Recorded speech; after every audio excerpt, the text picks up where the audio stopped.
Saudi থাকলাম 5 বছর, Dubai থাকলাম 3 বছর, তাই দেখি গাড়ি পার্কিং করার জায়গা পাই নাকি খুঁজে।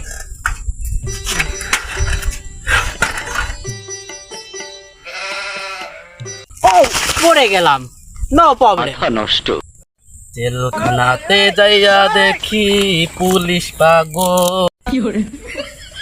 এই ভাইয়া, কামিং কামিং। ওর কোয়ানকের পাগল রে, কি হয়েছে রে মনি? Why my name is Salim Salim. এই চাচু ভাইয়া, আমার গাড়িটা পার্কিং করবো কোথায় একটু দেখাও তো। না রে, শালার পুত্র দিয়ে মেলা বড় লোক রে মনে হয়, যাই দিও জায়গাটা দেখা দিয়ে আসি। নষ্ট এই চলো।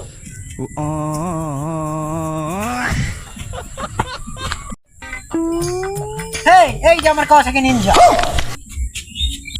হালার পুতের মনে করছিলাম ভালো গাড়ি, এ কি রে, এ তো বাংরি ফুটফুটি। এই